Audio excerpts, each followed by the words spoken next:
All right, Rooster, you ready? For what? Test drive a 69 Hemi Charger. I already got it warmed up. Listen to that little bad boy there. That sounds pretty good, doesn't it? Not bad, not bad. Got a little bit of a miss, but it's an unrestored old car. Boy, that clutch rides high. There's nothing left of that. No clutch? Not much left. You gonna try to hurt my neck? I'm not gonna hurt anybody. I just wanted to drive a car that we can actually drive. Listen to that old thing. That's kind of nice old car. Look at that plate in the wheel. What are you doing? They're coming to get you, Barbara. Buried deep in the Pacific Northwest, one team in Springfield, Oregon, takes on the impossible, finding dead Mopar muscle and bringing it back from the grave. Award-winning Master of Mopar, Mark Warman, his cousin Doug, his daughter Alyssa, his best friend Royal, his painter Will, his assembly tech Justin, and the rest of the GYC ghouls are restoring, resurrecting, and recreating some of the fastest, fiercest, and rarest muscle cars on the planet. This is Graveyard Cars.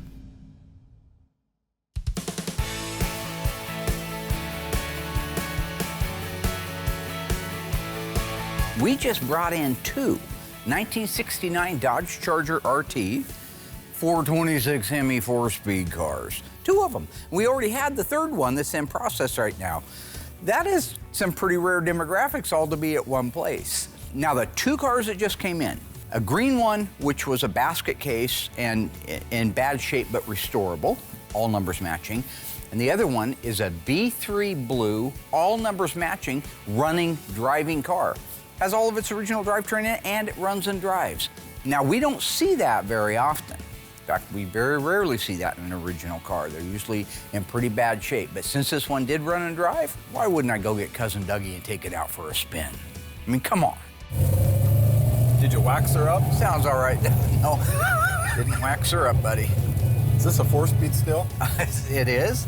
Couldn't get the 3-speed behind wow. a 440. What's wrong with you? Those are some touchy brakes. They're just brakes, buddy. They're power brakes. Well, let me brace. Oh my, that's a throw-out bearing there. It's fine, that one. Everybody knows that I've known Dougie my entire life. So I'm 59, Dougie's 60 years old. We've been riding around in cars together since I was 15 and he was 16. Nothing's changed. He's still a lunatic, right? He still way overreacts to everything on the road, talks insanity, so you have no idea what he's talking about or how to follow it along. You just know it means something to him. Had a green alligator skin top? Okay. Is that what you call it? No? No? No, they didn't have that. And besides that, the one constant with Dougie is he's unhinged.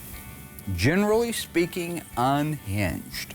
That old thing runs out pretty good, third gear, huh? Third gear. I love going on a road test in these old cars. It brings back a ton of memories for me. What are we gonna have for lunch today? What are we gonna have for lunch today? Yeah. A&W. A&W's been closed since 1980. Yeah, but I still like root beer floats. Mark and I spent a ton of time in our Mopars back in the day, and one thing is still the same. We love food. So, if you couldn't have A&W because they've been closed for 40 years, what would you have? Chocolate Brownie Thunder ice cream. You can't have Chocolate Brownie Thunder for lunch. Now, this is true. Dougie and I do love to eat. We always have. The difference between us is that I live here in the present, 2022, and I eat a lot more responsibly than I did when I was 15 years old. Dougie's still living in a time that may or may not have ever existed and eating food that would not be on anybody's nutritional diet guide. I'm not eating ice cream for lunch. I had it after dinner. It's called dessert. It's not a main course. Oh, look, my favorite ice cream. God.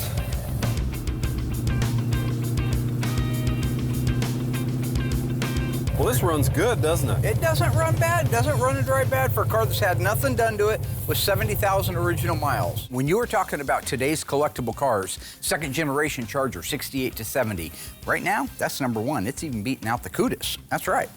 When you add in 426 Hemi and a 4-speed, You're talking about an amazingly rare car that to see it like this car runs and drives beautiful.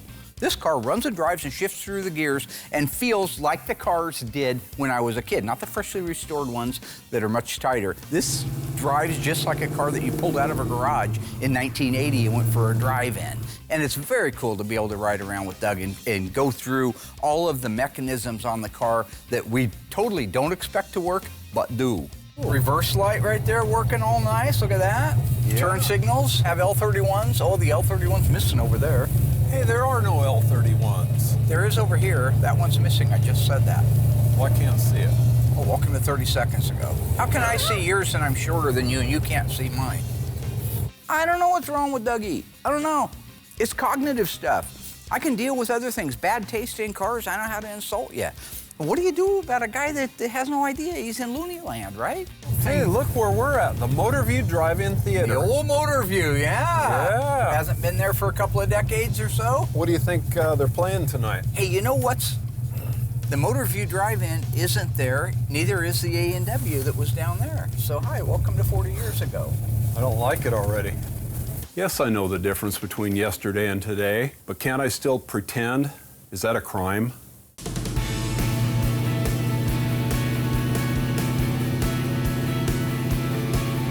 That old thing. It's kind of nice old car. Look at that plate. Hey, what are you doing? Oh, man. I almost got a whole turn out of that. You're darn right I'm scared when I ride with Mark. He's nuts. He used to speed down South 4th Street with me on the back of his Honda 100 with barely any brakes. He spun his 68 Impala around in a circle on Main Street. You're driving like a Crandall. Sir? What? I do not drive like a Crandall.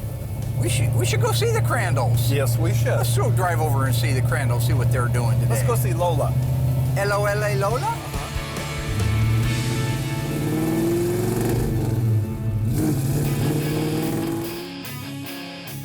This 1969 Dodge Charger RT was built with a 426 Hemi and a 4-speed manual transmission. It's only one of 207 ever built.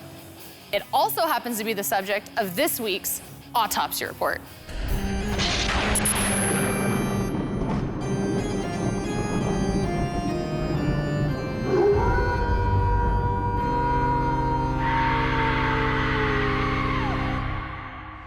So let's have a look at the fender tag. So remember, when you're reading a fender tag, you need to start on the bottom left-hand corner, and it reads left to right, bottom to top. So with this fender tag, it starts out with an E74. What that's gonna mean is it's a 426 Hemi.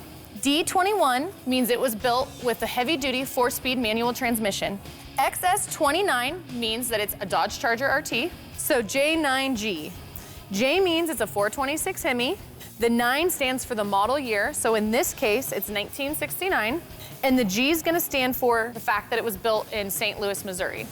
The 166686 is gonna be the serial number. Up on our next line, we have B3. That's gonna be the exterior color, and in this case, it stands for light blue metallic. B3, that's gonna be the interior color. That means that on this car, it's the same as the exterior, which means it's light blue too. C6D. C stands for Charger seats, 6 stands for vinyl bucket, and D stands for dark blue. B13, that's gonna be the build date. In this case, November 13th, 1969. 087972 is gonna be the vehicle order number. It's also only on the build sheet. A33, that's gonna mean track pack with a 354 Dana 60. C55, bucket seats. J25, 3-speed wipers. L31, turn signal indicators. M21, drip rail moldings. M31, body belt moldings. N85, tick-tock tachometer. R11, AM radio. V8W, white bumblebee stripe. 26-inch radiator, which came mandatory with any A33 car. End, an end of sales code.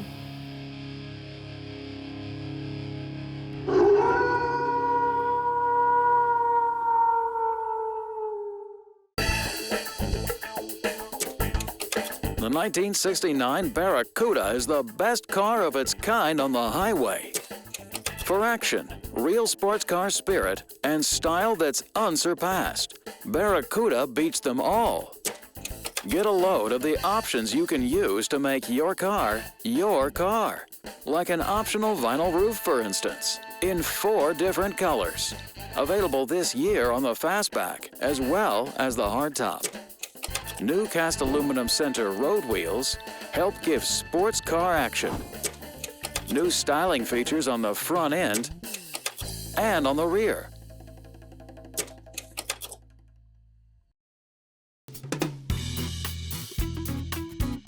So a couple years ago, Mark brought in this 1970 Cuda that's a 440 6-barrel 4-speed car. It was a really nice car when it got here, but it was still in need of a restoration. If you remember, this is the car that Mark took that 1969 Charger in to go towards the cost of the restoration. I have no idea what Will's talking about when he says the guy traded in a 69 Charger towards the restoration on this. The guy that traded in the 69 Charger traded it for a 70 Roadrunner, 446-barrel 4-speed car. He used that as equity towards the restoration. This guy traded in 2 Cudas, or Barracudas. If you go back and watch the footage, we were able to drive all 3 cars at the same time. It finally has gotten through the shop, and we're time for final paint. We're doing a base coat, clear coat. It's EF8 Ivy Green. I've done this color twice now since. I've done it on an E body and a B body. I prefer it on the E body, and it's different.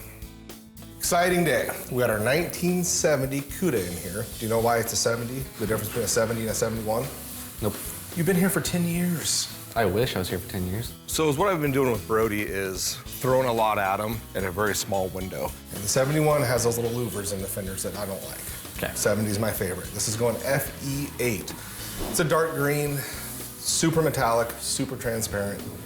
Kind of a hard color, that's why I had you spend so much extra time prepping this. Which you actually did a good job. The whole car looks great. I'm gonna seal the whole entire car, which will cover the breakthroughs and give us a nice, even starting point for the color to go on this car. Okay. It's gotta be prepped just right, you know? So Brody and I went over this car with 600, made sure we had no chance of sand scratches, and just to be ensure that we're not gonna get those, I did a nice coat of sealer over it. It's really great that my dad's taking the time to show me things like this. I know he's explained this before, but to see it firsthand definitely helps. Now I understand why some cars get finished off in 400 and why some get finished off in 600. I let that sealer dry for about 45 minutes, and then I go back in and just walk around the car to make sure nothing's missed. So we're heading over to Glenwood, folks. That's where Dougie grew up. I unfortunately ended up there hanging out. Worst thing that ever happened to me. Coming up with an idea for a TV show called Fast Times at Glenwood High. Never went there. There is no Glenwood High. I made that up. It's an imaginary place. He should know that. He grew up over there, but everything in his head's imaginary. Oh, take a left here on Henderson. Henderson connects Franklin Boulevard to East 17th Street, where I used to live. Here we are. Look at this. Boy, it's changed over here, though. A lot. Yeah. I don't even, does a train still go through here? Sure don't look like it, does it? Pretty quiet. One constant as you get older that you recognize is everything changes. It's sad. It's sad when you go back to a town and you're so used to seeing the old Eugene Drive-In, or maybe it was the A&W like Doug talked about, or the Motor View Drive-In, or the old roller skating rink. They're all gone. Huh. We'll go up here on Judkins Point. Oh, love Judkins Point. That's where Jerry got beat up. He did? Yeah. Jerry got tricked by his beat up in a girlfriend and got beat graveyard? up there. Yep. When we were driving down Henderson Boulevard, it reminded me of when Doug, he saw a 68 Charger that he wanted, and apparently his mommy and daddy wouldn't buy it for him. So he concocted this idea that if I ass in the car and total it, and I know I don't have insurance, that my stepdad Harold will bail me out. And the fact is, you need to see it in real life to believe that story. I'll just leave it at that. Mark will not let go of the story about how I got my Charger. It was an accident. I did not plan it. Sure, I got my Charger out of the deal, but that doesn't mean it was intentional. We actually stopped at the same railroad crossing so Mark could torture me some more about it.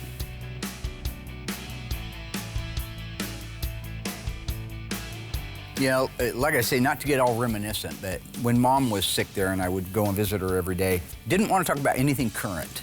She wanted to talk about the past.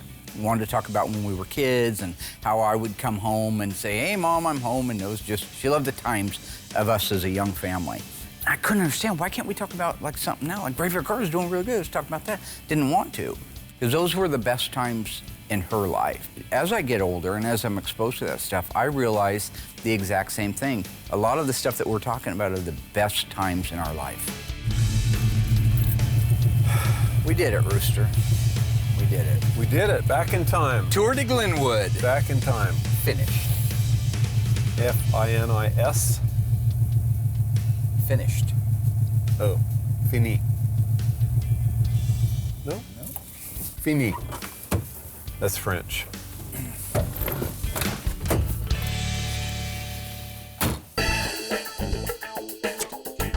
The 1969 Barracuda can give you all the power you want to handle. The Standard 6 has 145 horsepower to get you where you want to go. And the Standard 8 is 230 horses worth of action. And if that's not enough power for you, the Formula S is one of the packages that gives you quick acceleration, firm ride and handling, and a groovy sports car appearance.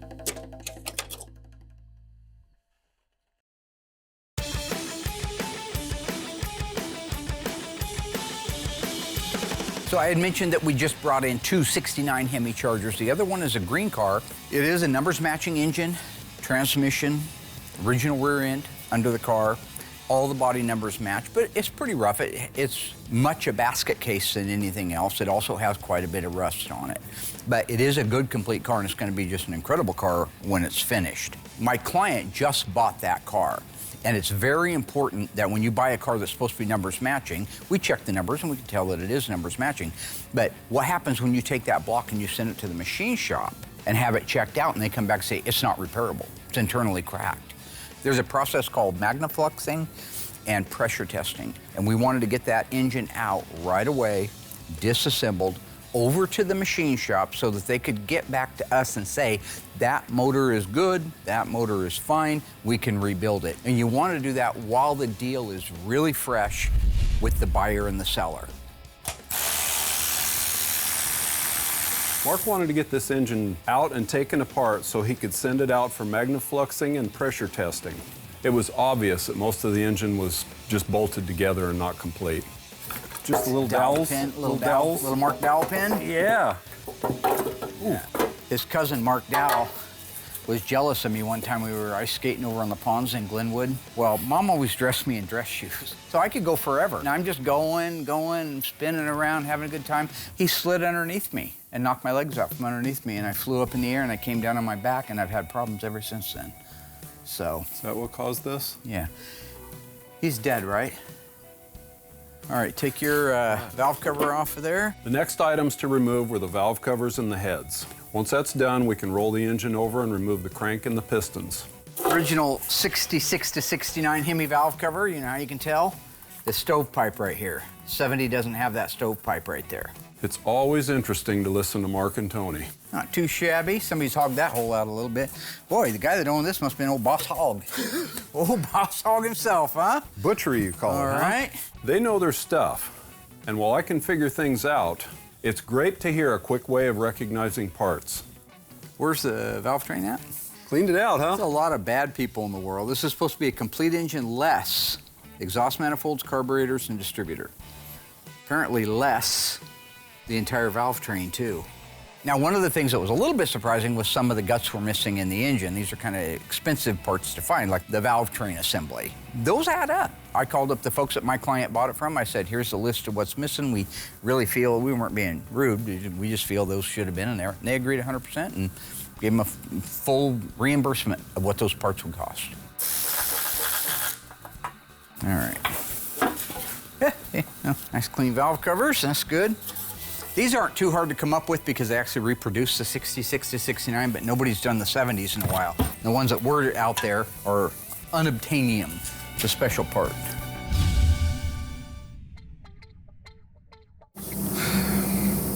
It's the worst color ever to paint. I can't emphasize that enough. As crazy as it sounds, this color's really dark and it's like 80% black, but it's transparent as and it's the only color I've sprayed my whole entire life. You can't tell if you've laid it out right or not until you clear it. Now, I've talked about this before. These little movements that Will's doing, we call it posturing, okay? He is doing a preemptive strike. Oh, this is so difficult. Oh, if this isn't right. A handful of guys in the world that can do it, you know? And at the end of the day, he's just painting a car. He's just painting a car. You don't got to make it all up to be something it isn't. Just show the guy what you're doing. Be happy with the job, and don't make it something that's not. Any other color, you can tell if it's going to be right or not before you clear it. For whatever reason, this color, no thank you. I'll let you know how I look when it's too late. You see the hat removal, the over-dramatic hat removal, all part of the drama, right? He's in character now. This is funny to me. So when it comes to this color, very transparent color, I do 5 coats of color and then 2 drop coats to make sure the metallic is laid out properly. That usually takes me 4 to 5 hours if we haven't had any problems throughout. There were no issues on this car. After I'm done with my base coat, I'll give it a couple more hours around 70 degrees, let it gas out completely. Then at that point, I'm ready to jump on it with a clear coat.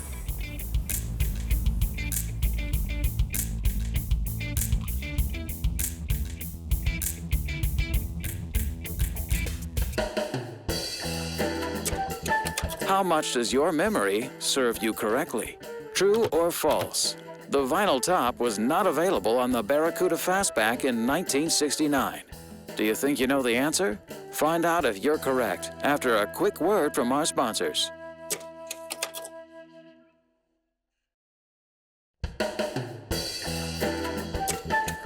Well, how did you do?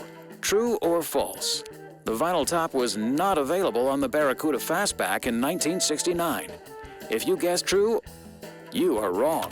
If you were paying attention, you would know that the vinyl top option was available on the 1969 Barracuda in 4 different colors. Pay attention next time. In addition, there are 17 body colors and 24 interior trims to choose from. You can have an AM/FM radio to keep up with all the latest sounds. And beautiful bucket seats are standard on all models.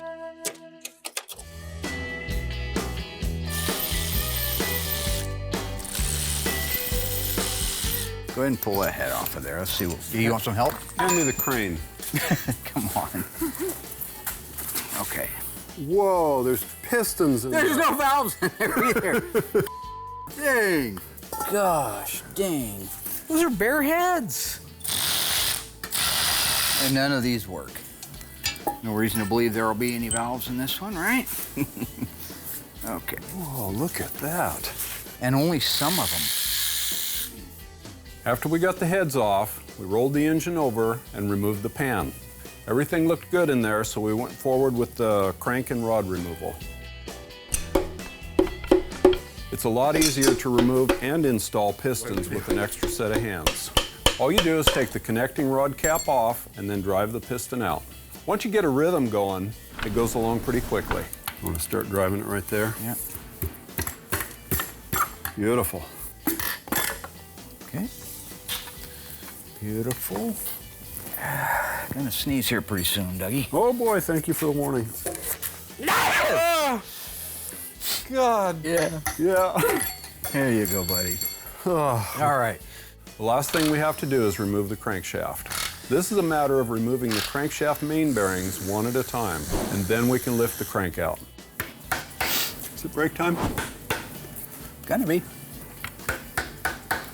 Boy, that thing is really in there. Yeah. Okay, with the block completely disassembled, we'll send it out to the machine shop, wait to hear back from them. Main thing we're looking for, again, is the motor rebuildable? Will it hold water? Will it have oil pressure? Will it run under normal driving conditions? So as soon as I find out, you'll find out.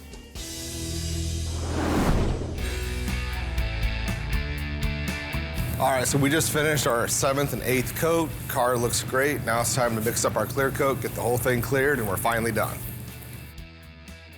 So when it comes to clear coat, I do 3 coats of clear. I give it approximately a half hour, depends on the temperature and whatnot. I usually keep it around 70 degrees. So by the time I get around with my first coat of clear, I'll go make up another batch of clear, give it about 10 more minutes, and then I'm ready to go back in. When I do my final coat, I give it just a little bit longer. So start to finish, when it comes to clearing a car, I'm in there for about 2 hours. So once I'm completely done with this car, we'll let it sit for a week or two, bring it back in, start the cut and buff process, which Noah does. Once that is all done, we'll get it washed, do the cavity wax, the rust proofing, the undercoating, all the little detail stuff, give it a good bath, good once over, make sure it's good to go, then I can get it over to assembly.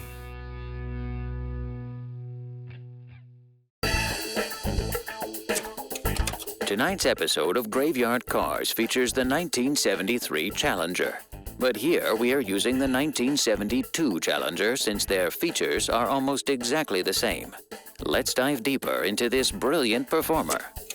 The 72 Challenger has a new lower deck panel. Argent silver on Challenger, black on Challenger Rally.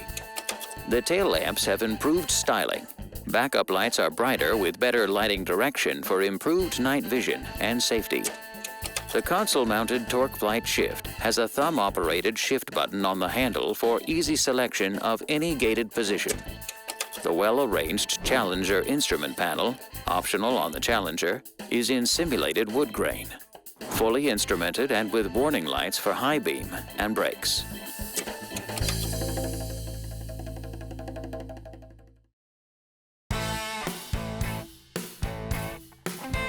One thing I would like to say, we did just get a phone call from the machine shop, and our 426 Hemi engine is savable. There are no cracks in it. It pressure tested perfect. So now that car will maintain an original numbers matching status. And that's about as cool as it comes when you're talking about a 6.9 Charger with a Hemi and a 4-speed.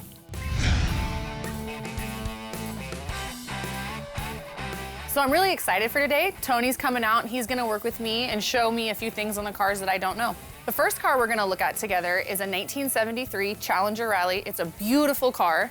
I can't wait for Tony to go over it with me. I don't think we've actually restored a 73 Challenger yet, so I'm really looking forward to learning some things.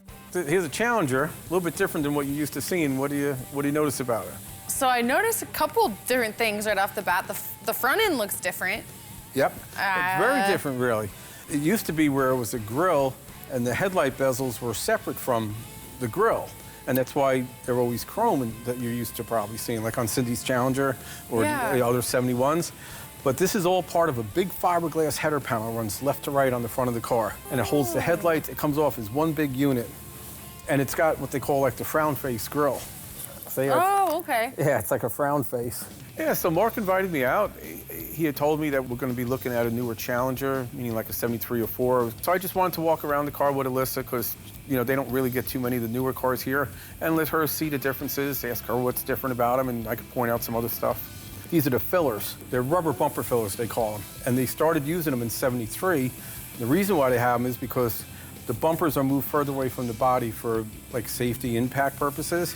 Oh. So instead of redesigning the fenders or the whole deal, they started caring about safety? Yep. That's supposed to, I think they call them 5-mile-an-hour bumpers or something like that. But so they moved the bumpers away from the car and they just filled the gap with these rubber spacers. Tony's a great teacher. I had no idea about the 5-mile-per-hour bumpers or the rubber fillers in the bumpers. So that was pretty neat to learn about. And they're supposed to be black, you said? No, they're supposed to be gray, no matter what color the car is. But the owner wanted them to be black, which I think was a good choice because it looks better. Yeah. Generally, the 72 to 4 Challengers aren't as cool as the 70 to 71 cars. They're still good cars, but back in the day, they were looked at as like, you know, second-class citizens. Now, 40, 50 years later, they've come into their own a little bit. Oh, that's neat. Yeah, it looks good. I like it. Yeah, the hood's basically the same. The fenders are, except for the side markers. These are what I call the generic markers. See how they stick out? Mm-hmm. And they use them on just about every car made from 72 up until the 80s. Use them on trucks. One of my favorite styling cues on the 70 and 71 E-bodies are the flush side markers. My favorite is the Cuda. They're long and sleek, and the bezel's painted body color. The Challengers are also long and sleek, but they're chromed, which is also pretty cool. It was super sad to see that look go away in 1972. This emblem, it is a Challenger emblem, like 70s have Challenger. The emblem's a different shape in the back of it, so it fits the grille. Okay? Okay. The emblem 71s didn't say Challenger in the grille, it just said Dodge, because it wasn't on the hood in 71. And then in 72, it went back to saying Challenger in the grille again. I don't know if you noticed, but it seemed like Alyssa was a little more attentive and paying attention than I've seen her in the past. Maybe because I wasn't making fun of her or being condescending to her or giving her a hard time, and I was really trying to teach more. And that's one thing I've heard from a few other people here. They really enjoy when I come out because I teach them without berating them. I don't mind working with Tony. Like, between you and me, like, it's great. He doesn't put me down. He doesn't make me feel like I'm dumb. He doesn't do his movie routines or just all the unnecessary BS that I have to go through. My dad's trying to teach me something, you know, he's just really nice. So I love working with him, it was great. I remember you said this is a rally, right? Yep. So what does that mean? 71 was the last year that they used RT, stood for Road and Track. 72, they rebranded it as a rally. So you have the Challenger Rally, the Charger Rally.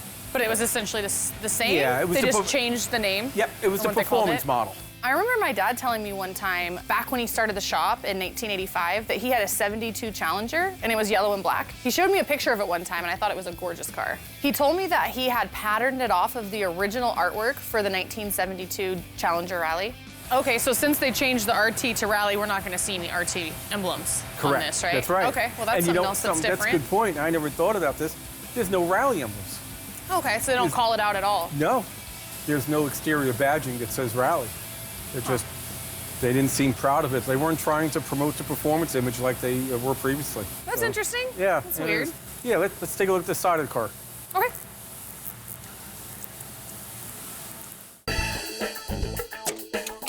Our 72 Challenger offers 3 engine choices. The 225 cubic inch leaning tower of power slant 6, the 318 two-barrel, the standard for V8 models and the Rally, and the optional high-end performance 340 4-barrel. All engines use standard fuel, and the new electronic ignition is standard with the 340 V8. And 4 transmissions are available. The standard 3-speed manual floor-mounted, the optional column-mounted torque flight, the optional console-mounted torque flight, and the optional 4-speed manual available with the 340 V8 engine only. Okay, so this was about 1978, I think. Doug's mom had a 1969 Cadillac Coupe de Ville. Dougie was bringing it back from somewhere in Eugene, and he pulled off of Franklin Boulevard onto Henderson Avenue and was heading south. He looks up ahead to where the railroad tracks are, and there's a car, a gold car, sitting at the railroad tracks. Doug spots it, and he thinks, oh gosh, I love those taillights. And he looks a little closer. Is that a 68 Charger?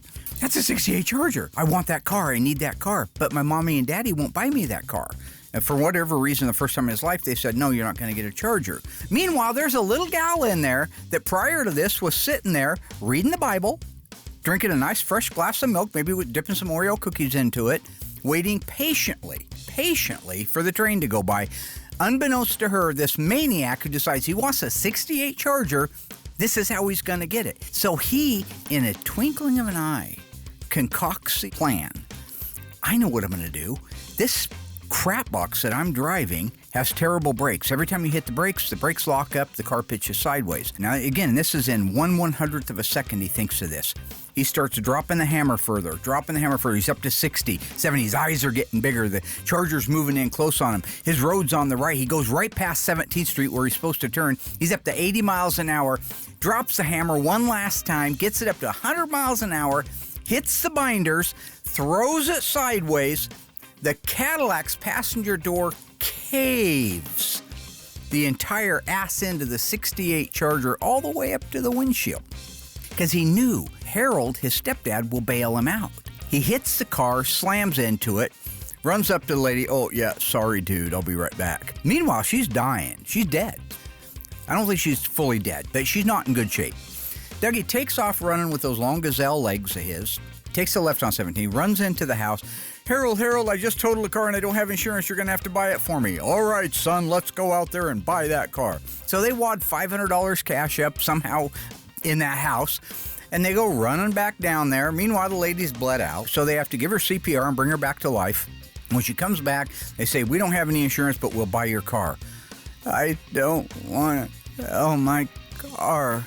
Call ambulance. So she gets forced into a situation where she has to take the $500, and Dougie now has a 68 Charger. Yeah, they called an ambulance. The old bat was fine. That's not the point of the story. They take the Charger back. That night, they start working on it in Doug's garage. They make a couple dozer pulls, call it good, even though the car's still 3 feet too short. They pack the quarter panels with mud, Bondo, filler, the stuff that I talk about that's a sin. That's what they did. Then they went over to Brooks Auto Parts, spent $4 on 3 gallons of synthetic enamel yellow paint, and painted it yellow.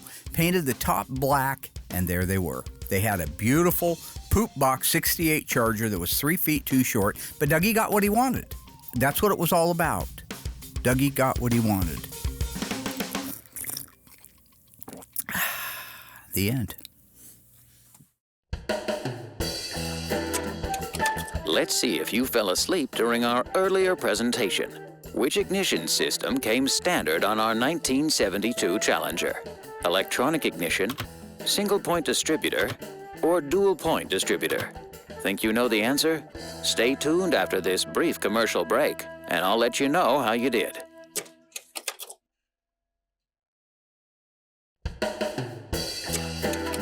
All right. How'd you do, folks? Which ignition came standard on our 1972 Challenger? If you guessed dual points, well, you're a year too late and wrong. The correct answer is electronic ignition. The last year Chrysler used a dual-point distributor was in 1971. In addition, air conditioning is but one of the options buyers demand. It's controlled by this panel at the left of the steering wheel. Plenty of knee room, shoulder room, headroom in the back, thick carpeting throughout, rear ashtrays, and of course, seat belts for rear passengers as well as front. All right, so we have a busy day here at Graveyard Carz. Tony D'Agostino, the sandwich man, is coming out from Delaware to show me his brand new reproduction 383 and 440 HP exhaust manifolds for our B and E body cars. Now this is really cool because nobody has made these, nobody's undertook this adventure to date. And I cannot wait because it's one of the biggest holes we've had in our parts supply chain is exhaust manifolds. If you recall, I had to borrow one off of Darren's car years ago. It was the only one that was around. Anyway, that's not the point. He'll be here around 3 or 4. We'll go over those. In the meantime, I'm working with Alyssa, ordering parts too. Lots to do. So Tony's supposed to be bringing out late in the afternoon the exhaust manifolds for me to check out and visit for a couple of days, all right? I was going to take that time and spend with Alyssa going over the 1973 Dodge Challenger, showing her all the intricate differences. While I'm explaining it to that guy right there, he chimes in that Tony's already here. I'm going to stop what I'm doing now, and I think Alyssa's out there, so I will go out there and get with her. Tony's out there with Never ends. What? Tony is out there with her right now, sir? Tony doesn't get here till 3 o'clock. Sir, he's already arrived. Tony's here? Yes, sir. What's real cool is there's strobe stripes that come out of these. And they look really neat. They start off solid, then they break up, sort of like the AAR stripe, but a lot finer breaks in them. Oh, that's cool. Yeah, they had them in a couple different colors, but the owner of the car wanted to go monochromatic look. So that's why he doesn't have... Kind of like the bumper filler. Exactly, he wanted yeah, to blend just in. Sleek, Yep. okay. How would he get in? I think someone gave him a building code. Don't ever give him a building code. Anything else?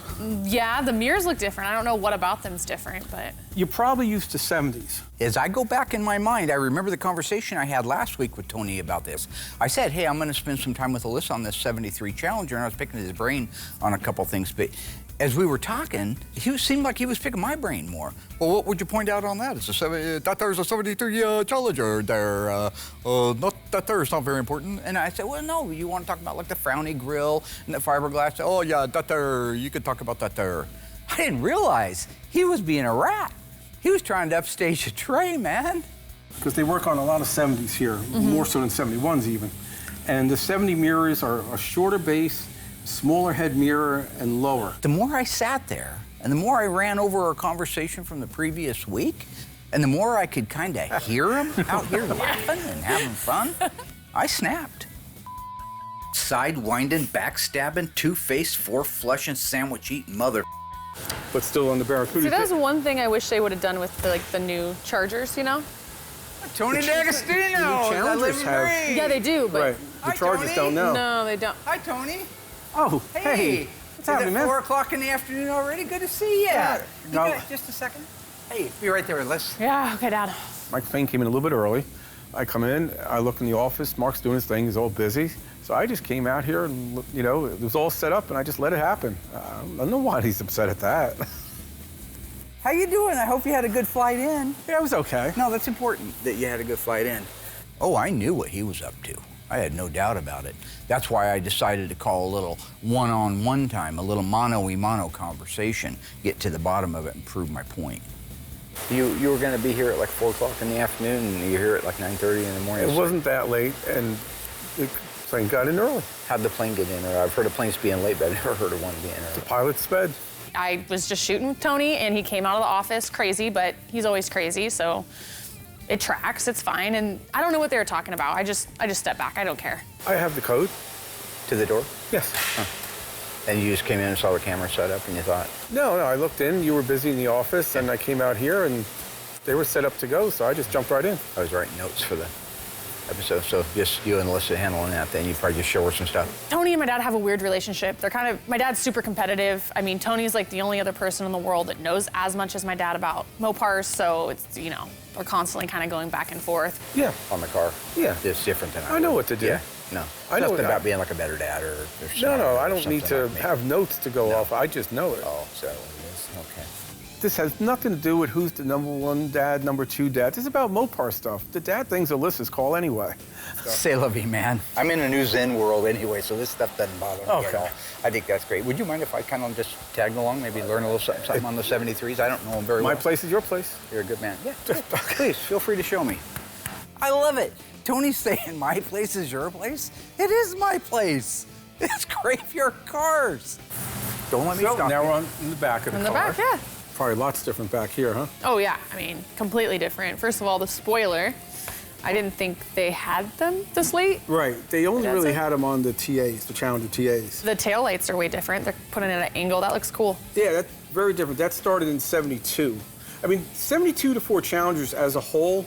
So I definitely learned a lot today with Tony. I always love when Tony comes in town. He always brings another side and more knowledge about the Mopars. So at the end of the day, it wasn't that bad. My takeaway from this was that there is a lot of differences between the 72 to 74 Challengers. I probably wouldn't have caught them by myself. I'm really lucky, regardless of how crazy my dad is, I'm really lucky to have two amazing mentors. All in all, it was a good day. Cool. Well, Yeah. thank you for walking around with me. That's neat. Wow, they changed a lot.